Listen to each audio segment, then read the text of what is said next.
Assalamualaikum warahmatullahi wabarakatuh.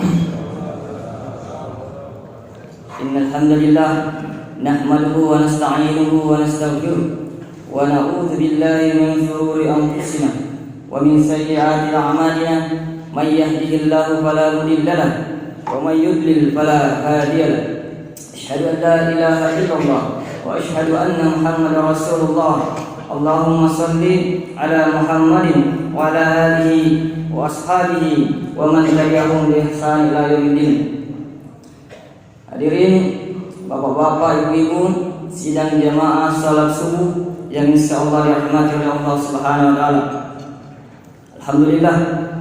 Alhamdulillah kita panjatkan puji syukur kehadirat Allah Subhanahu wa taala karena sampai hari ini, sampai detik ini begitu banyak nikmat Allah Subhanahu wa taala yang diberikan kepada kita. Seandainya ada orang yang ingin menghitung nikmat Allah, maka tidak ada satupun orang di dunia ini yang mampu menghitung nikmat Allah Subhanahu wa taala. Wa in ta'udu nikmatallahi la tuhsuha.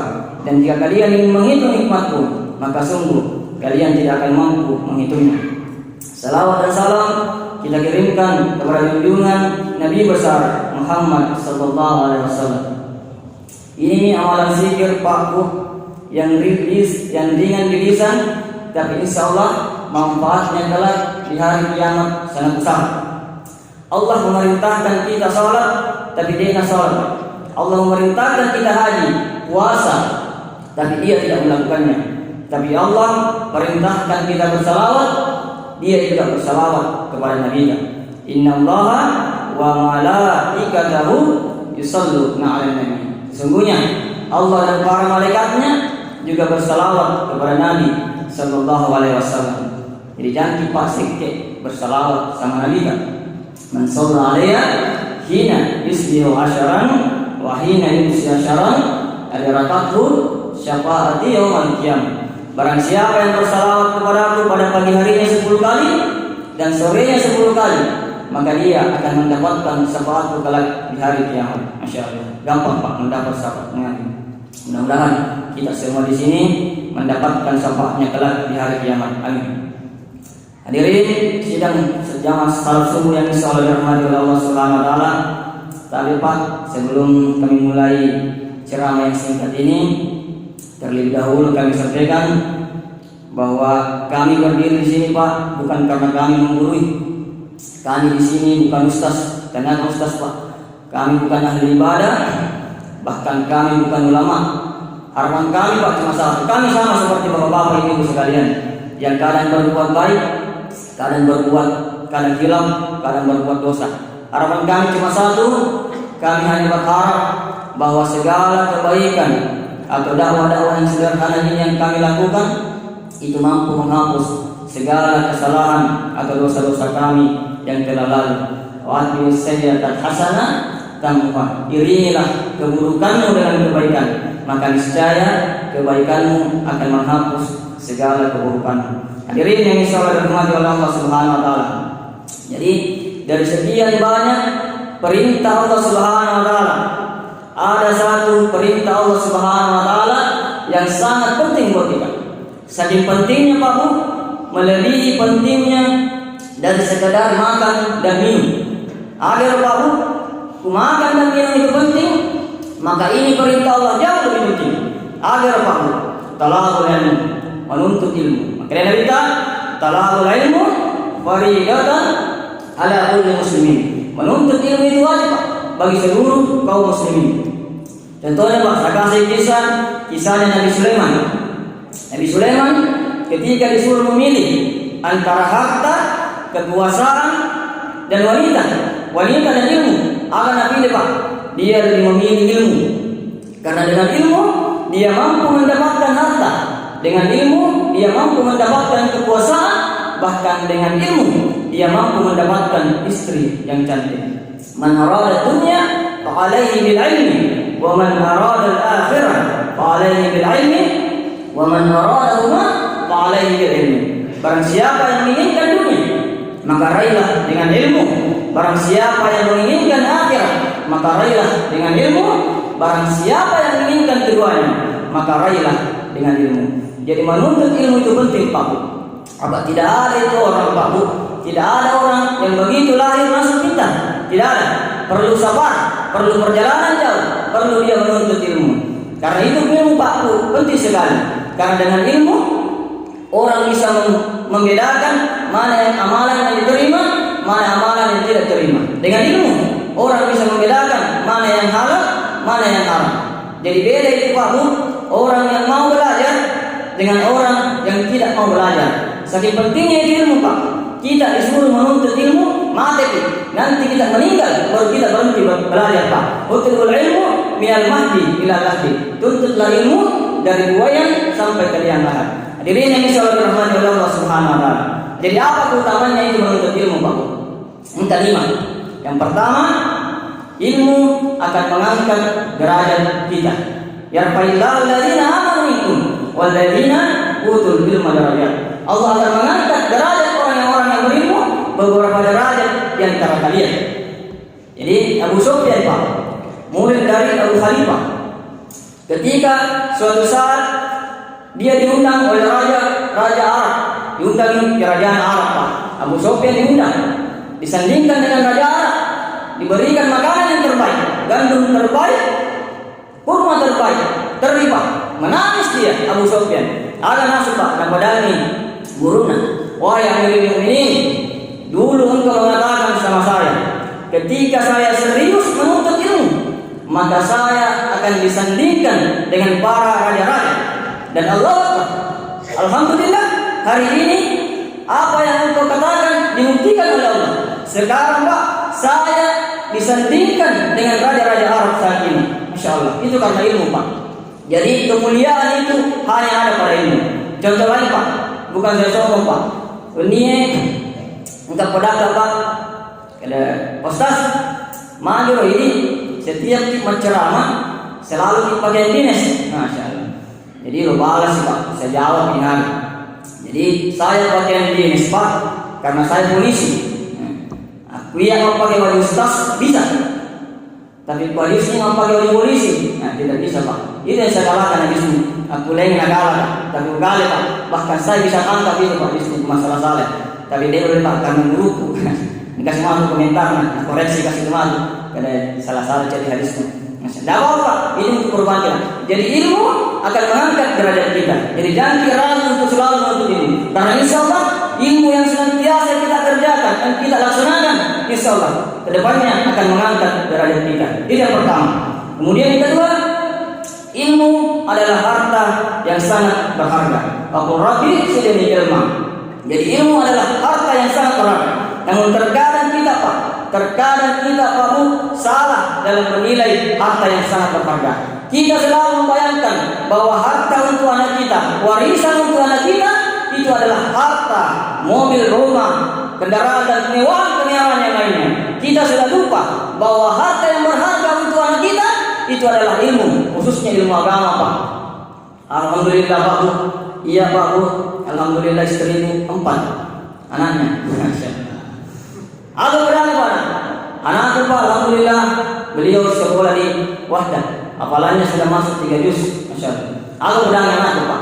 Nah, lebih baik saya membuat engkau menangis di waktu kecil dengan belajar ilmu agama daripada engkau yang membuat saya menangis ketika engkau tumbuh dewasa tanpa dibekali ilmu agama. Faktor ini, Pak.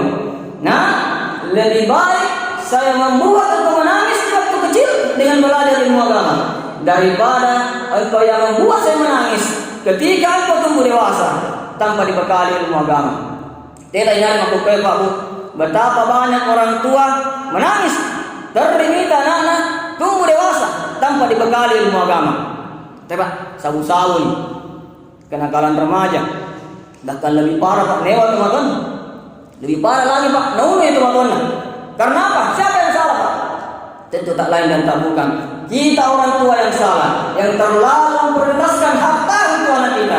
Kita lupa bahwa harta yang terbaik untuk anak kita adalah ilmu, khususnya ilmu agama, Pak.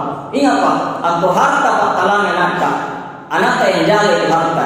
Tapi kalau ilmu, khususnya ilmu agama, insya Allah Ilmu itu yang akan menjaga anak kita. Biar gimana itu anak Pak, dia tidak akan terlantar dengan ilmunya.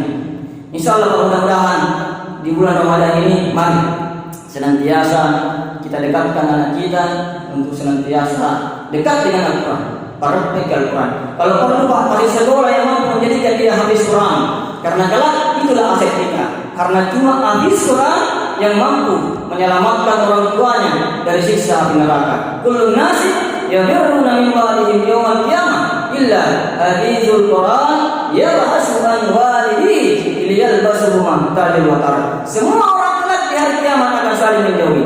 Anak akan lari menjauhi orang tuanya, orang tua akan lari menjauhi anaknya. Illa hafizul Quran, kecuali penghafal Al-Quran. Akan Nabi gaul Pak, yalbasuhu mahtalil watar. Dia akan mencari kedua orang tuanya dan memakaikan baju bakar mahkota kewibawaan di hadapan seluruh umat manusia dan disaksikan oleh Allah Subhanahu wa taala. Coba kau kita bayangkan mereka. Kira-kira bagaimana perasaan kita ketika kita sudah divonis masuk ke dalam neraka, tiba-tiba ada kenapa Pak? Habis Quran, penghafal Al-Quran, selamatkan diangkat kita, selamatkan dari siksa neraka. Bagaimana perasaan kita Pak? Di baru saja, di dunia saja, ketika kita diperiksa, yang sering tersangka, tiba-tiba ada yang selamatkan kita. Bagaimana perasaan? Apalagi nanti di akhir. Makanya itu bakal senantiasa kita dekatkan diri kita, khususnya di bulan Ramadan ini, dekatkan kita dengan anak kita, senantiasa selalu dekat dengan selalu membaca Al-Quran. Iqra'ul Quran, wa innahu ya'til yawmal qiyamah syafi'an li ashabi. Itu bacaan Al-Quran Pak. Bukan cuma pahalanya yang kita kejar, tapi itu bacaan Al-Quran yang senantiasa kita baca. Ketika kita mencintai Al-Quran, dia akan mencari kita. Nah, siapa itu masuk Pak Bu sebagai syafaat kepada pembacanya. Hadirin yang insyaallah dirahmati oleh Allah Subhanahu wa taala. Kemudian yang ketiga, ilmu hanya orang yang berilmu yang takut sama Tuhannya. Innama yakhshallahu min ibadihil ulama. Hanya yang takut sama Tuhannya itu adalah orang-orang yang berilmu. Ibnu Mas'ud berkata bahwa cukuplah rasa takutnya seseorang kepada Tuhannya adalah bukti kesalehan seseorang itu, dan cukuplah rasa tidak takutnya dia kepada Tuhannya sebagai bukti tanda kebodohan orang tersebut. Siapa orang yang takut sama Allah? Siapa orang yang berilmu itu Pak? Siapa orang yang berilmu? Apakah S1, S2, S3, postdoktoral? Tania Pak, tania.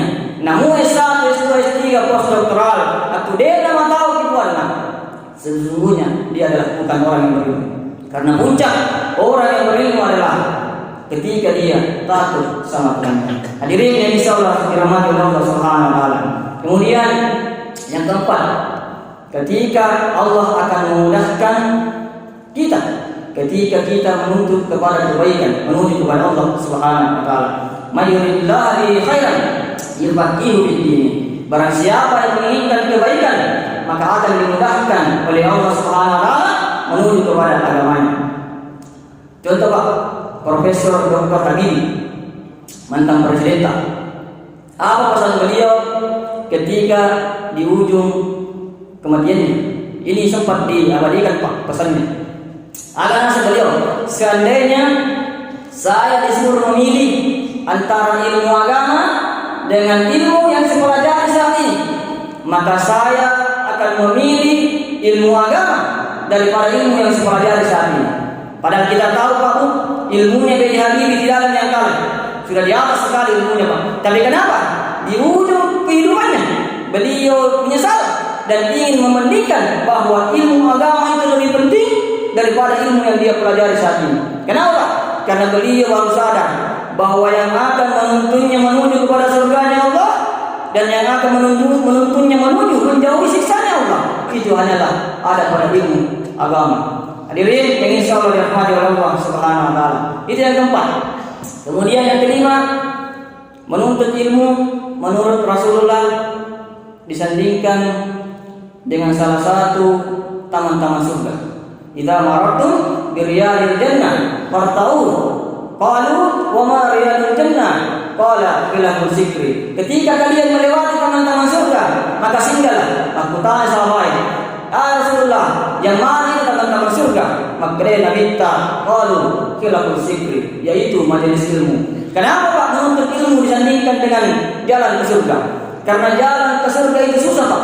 Mawatan, tidak susah itu jalan ke surga Pak. Huffatil jannatu fil maqari wa huffatin naru fis sahawati. Jalan ke surga itu susah karena sesuatu yang bertentangan dengan syahwat. Sedangkan jalan ke neraka itu gampang Pak. Karena sesuatu yang menuruti hawa nafsu.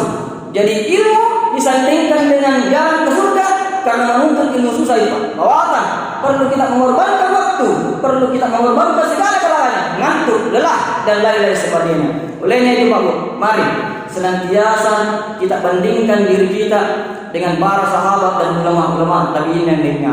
Ali bin Abi Thalib, Abdurrahman bin Auf, Salamah bin Dinar, Imam Syafi'i dan lain-lain sebagainya.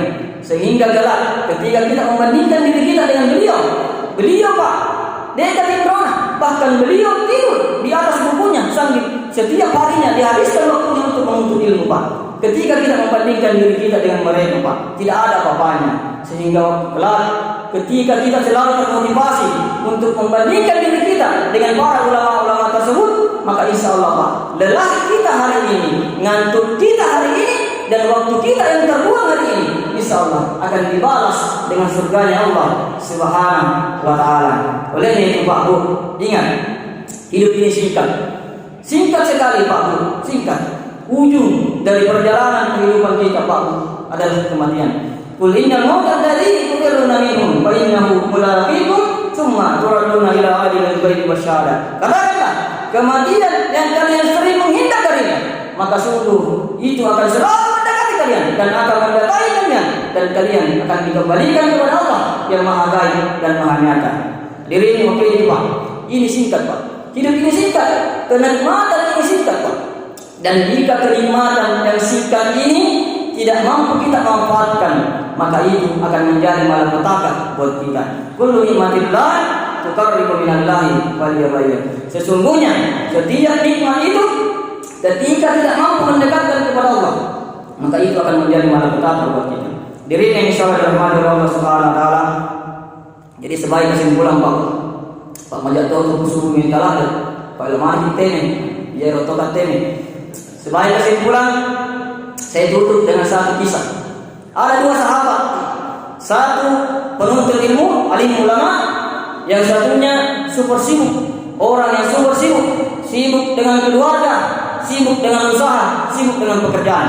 Suatu ketika, alim ulama, penuntut ilmu ini mengajak temannya, si super sibuk ini ke masjid. Nere masih gini Pak, nere lo tarbiyah, nere lo taklim, mendengarkan ceramah, mengaji. Selalu alasannya sibuk dengan pekerjaan, sibuk dengan keluarga. Selalu banyak alasannya Pak. Suatu ketika sahabat si penuntut ilmu ini mengajak sahabatnya ke suatu tempat, tapi tania menuntut ilmu Pak. Nih Pak, tania menuntut ilmu. Melewati dia, singgahlah dia di depan suatu kuburan. Lepang yang orang kubur Pak. Nah padahal sahabatnya si sibuk ini, nah padahal wahai sahabat, coba kau lihat itu kuburan, lihat itu bangunan kuburan. Kira-kira urusannya sudah selesai atau tidak, dia dipanggil oleh Allah. Aman apa Pak? Tidak. Urusannya belum selesai, tapi sudah dipanggil oleh Allah Subhanahu wa Ta'ala. Dan apakah keluarganya ridho? Dia meninggal? Tidak Pak. Rata-rata diantar dengan tangisan. Terima ini keluarganya, nasalai Pak. Apa hikmah dibalik semua ini Pak? Apa hikmah yang kita bisa ambil dari pelajaran ini? Bahwa kematian itu tidak akan pernah menunggu kapan kita tobat. Kematian tidak akan pernah menunggu kapan kita hijrah. Tapi mari jadikan tobat kita, jadikan hijrah kita yang senantiasa menunggu kedatangan kematian kita. Innal ladzina amanu wal ladzina hajaru wa jahadu fi sabilillah ulaika yarjuna rahmatallah wallahu ghafurur rahim. Karena sesungguhnya orang yang beriman itu senantiasa berhijrah dan berjihad di jalan Allah Subhanahu wa Ta'ala, karena mereka mengharapkan rahmat dan ampunan dari Allah Subhanahu wa Ta'ala, karena mereka takut Sekian Pak Bu, mudah-mudahan dakwah yang singkat ini bisa menjadi motivasi betapa pentingnya ilmu agama ini Pak Bu. Sekian, subhanakallahumma wa bihamdik, asyhadu an la ilaha illa anta, astaghfiruka wa atubu ilaik. Akhirul da'wana, alhamdulillahi rabbil alamin. Assalamualaikum warahmatullahi wabarakatuh.